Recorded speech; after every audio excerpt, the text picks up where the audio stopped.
This is a fantastic portrait. Unfortunately, the flyaway hairs over her face are very distracting and take a lot away from an otherwise great photo. In the next few minutes, I'll show you how to remove unwanted content from your photos with just a few clicks. For this image, we will use the Spot Healing Brush tool, the one-click solution for removing small blemishes and other unwanted elements.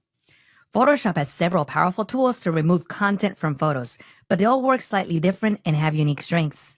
In this image, the flyaway hairs are small and thin, and they do not cover areas with a lot of detail. No need for a tool with high precision. Start by enabling the Spot Healing Brush tool from the toolbar, or press the J key on the keyboard. I'm a big fan of keyboard shortcuts. I recommend using them if you feel comfortable. Before you make any adjustments, click on the new layer icon in the Layers panel to create a new layer. This new layer will contain all your changes without permanently altering the original photo. This non-destructive workflow allows you to edit and experiment without committing to the adjustments. You can always return to the original image if you don't like the changes you've made.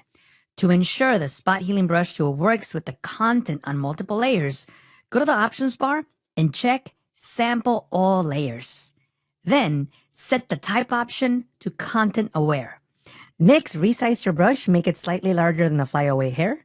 You can do so from the brush settings in the options bar. From here, drag the size slider to the left. However, I prefer to decrease or increase the brush size by tapping on the left or right bracket keys. Those are the keys to the right of the letter P in North American keyboards. If you use the keyboard shortcut, you can place a cursor over the flyaway hair to get the perfect brush size. If you can't see your brush tip and instead you see a target icon, then tap on the caps lock key to disable the precise brush tip mode.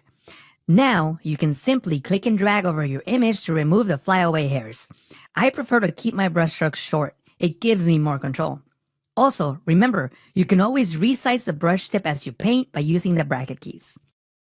If you make a mistake, press Ctrl Z on Windows or Command Z on the Mac to undo and try again. In a complex area like her eyebrow, try making the brush smaller.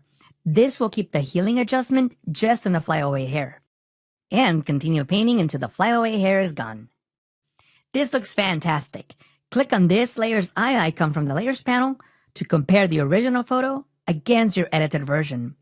Although this tool is designed for small imperfections, you can still use it on slightly larger objects, especially on objects around areas without a lot of recognizable detail. For example, the armrest of the chair on the bottom left.